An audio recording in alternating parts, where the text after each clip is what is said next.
আর অধীর চৌধুরীর খাস তালুকে এবার সুকান্ত মজুমদার বহরমপুরে পরিবর্তন সংকল্প যাত্রায় বিজেপি সাংসদ।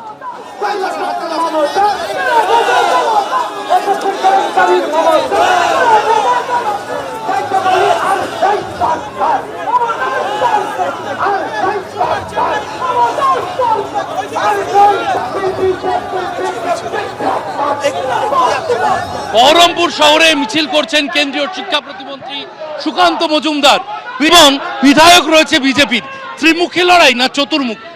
দেখুন, এখন বহরমপুর বলুন বা অন্য কোনো জায়গা বলুন, এখন গড় বিজেপির তৈরি হয়েছে, না হয় তৃণমূল আছে। এখানে কংগ্রেসের কিছুটা অস্তিত্ব ছিল, কিন্তু অধীর বাবু গত লোকসভা নির্বাচনে হারার পর থেকে কংগ্রেস সমানে ক্ষয়িষ্ণু শক্তি। বর্তমানে এই যে ছাগলের তৃতীয় সন্তান অর্থাৎ কংগ্রেস, বামফ্রন্ট, এখন নতুন আবার ঝাপ মাপ বাপ কত কি এসেছে, তারা কোথায় থাকবে, তাদের ইকুয়েশন কি হবে, বাংলার মানুষের কাছে কোনোটাই স্পষ্ট নয়। কিন্তু বিজেপি এবার সরকারে আসছে। এই সিট আমরা গতবার জিতেছিলাম, আমাদের কাঞ্চনদা এখান থেকে বিধায়ক, আগামী দিনে কাঞ্চনদার সিট আমরা আবার জিতবো, কেউ আটকাতে পারবে না।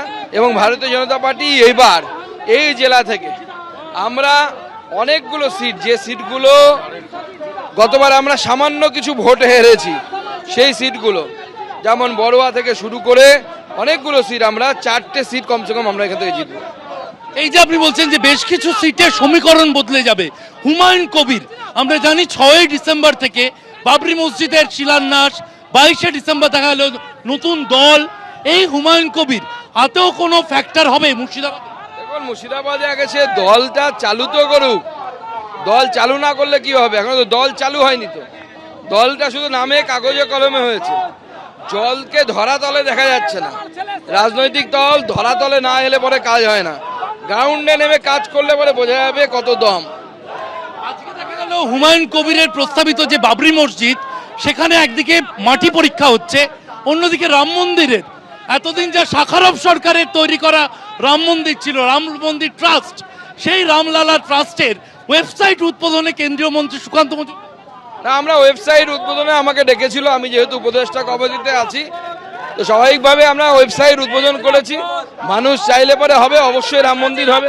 আর ভারতবর্ষে যদি রাম মন্দির তৈরি না হয়, পশ্চিমবঙ্গে যদি না হয়, মুর্শিদাবাদে যদি না হয়, তাহলে কোথায় হবে? নীতিন নবীনের পর ফের রাজ্যে আসছেন অমিত শাহ।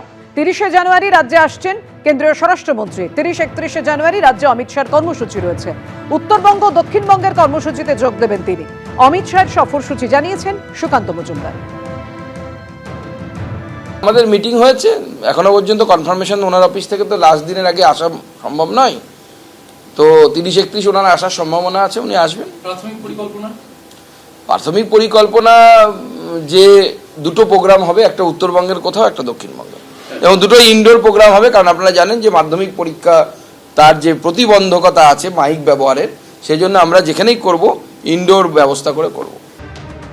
একদিকে নন্দীগ্রাম 2 ব্লকের ছবি আপনারা দেখলেন, সামান্য সমবায় সমিতির নির্বাচনকে কেন্দ্র করে অশান্তি বাদ গেল না। আর এবার তারকেশ্বরের ছবি রাখবো, সেখানেও তৃণমূলের 2 গোষ্ঠীর মধ্যে বচসা তৈরি হয়। তারকেশ্বরে পিয়াসারা স্টেশনপট্টি সমবায় কৃষি উন্নয়ন সমিতি লিমিটেডের ভোটেই তৃণমূলের 2 গোষ্ঠীর মধ্যে বচসা। তৃণমূল কংগ্রেসের 2 গোষ্ঠীর জমায়েত ঘিরে উত্তপ্ত হয়ে ওঠে পরিস্থিতি।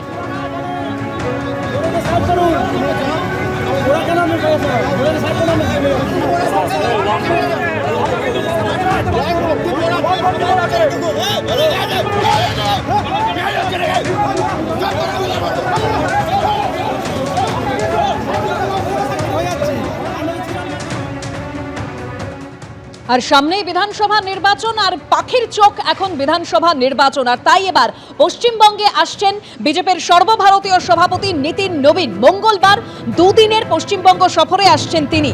মঙ্গলবার দুর্গাপুরের কম্মল মেলায় যোগ দেবেন তিনি। বুধবার কালী মন্দিরে পুজো দেবেন নীতিন নবীন। বুধবার বর্ধমান ও আসানসোলের বিজেপি নেতাদের সঙ্গে বৈঠকও রয়েছে তাঁর। সাংগঠনিকভাবে পশ্চিমবাংলাকে পুরোপুরি তৈরি করা এবং পশ্চিমবাংলার সাংগঠনিকভাবে কেন্দ্রীয় সভাপতির সাথে পরিচিত হওয়া, এই সমস্তটাই এই কার্যক্রমের মধ্যে আছে।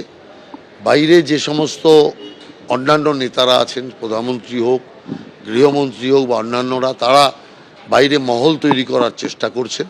আর তার সাথে সাথে সংগঠনকে আরও জোরদার করা এবং নির্বাচনমুখী করার জন্য কেন্দ্রীয় সভাপতির নির্দেশ এবং তার যে আশীর্বাদ, সেটা আগামী দিন বাংলার পক্ষে যথেষ্ট মঙ্গলদায়ক হবে বলে আমি মনে করি।